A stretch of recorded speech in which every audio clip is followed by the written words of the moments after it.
Hello, it's CJ. Are you pregnant and getting really tired of everybody telling you that your symptoms are all normal in pregnancy? Today I'm going to tell you 12 symptoms that you should never ever ignore while you're making a human. And these are in no particular order. Number 1, if you are running a fever. If your temperature is at or above 100.4 Fahrenheit or 38 degrees Celsius, that is a sign of an infection and you need to be evaluated. Number 2, severe abdominal pain. Yes, you are going to have discomfort throughout your pregnancy. After all, you're making a human. However, if at any time that pain is severe, please contact your local birth center right away. Number 3, heavy vaginal bleeding or leaking of fluid.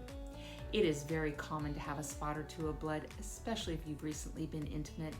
However, if you're bleeding heavy enough to saturate a pad in an hour, or if you are having bleeding accompanied by pain, please call your provider right away.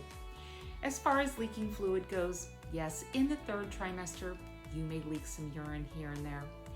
That being said, if you have water running down your leg and you know it's not urine, again, please contact either your provider or your local birth center right away. Number 4, the worst headache of your life. It won't go away no matter what you do. You take a nap, you drink water, you take your over-the-counter pain reliever, nothing works.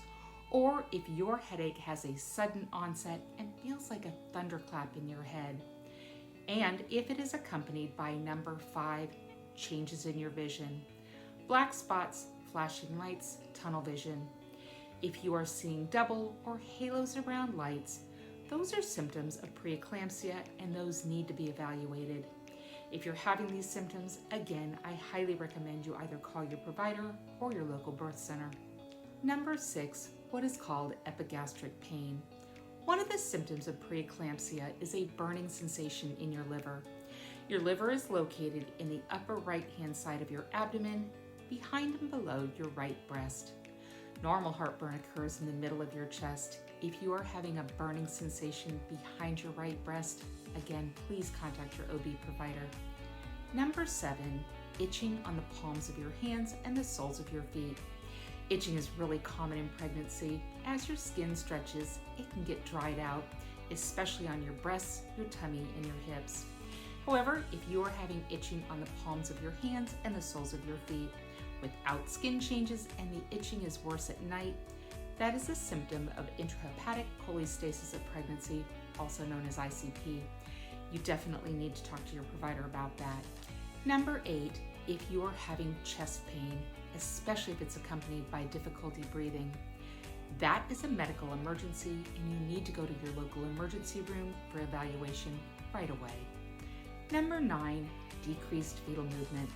If at any time you feel like your baby isn't moving like he or she normally does, please contact your birth center right away. Most likely they will want you to come in for evaluation. They'll put you on the monitor and make sure everything's okay. Now I know a lot of people like to use their home Dopplers. However, just knowing that your baby's heart rate is okay is not good enough.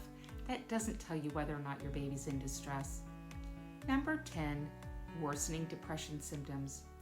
If you are having thoughts of harming yourself or someone else, that too is a medical emergency and you need to go to your local emergency room for evaluation. Number 11, pain in one leg and not the other that's not caused by an injury.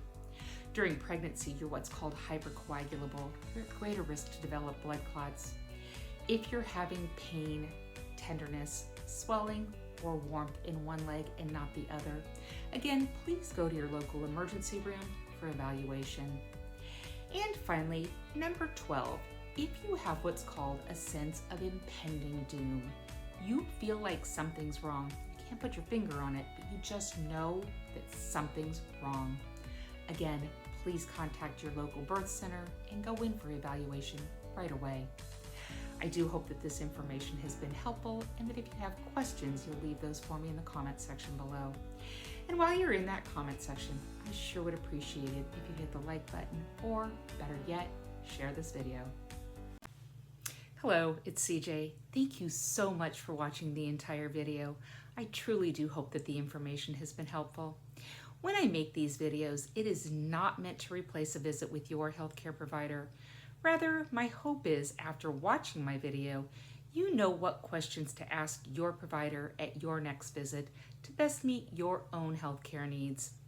In the meantime, if there's any questions that I can answer, I hope you'll reach out to me.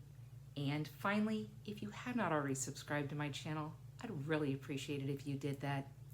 That's all I have for today. This is CJ, and I am at your cervix.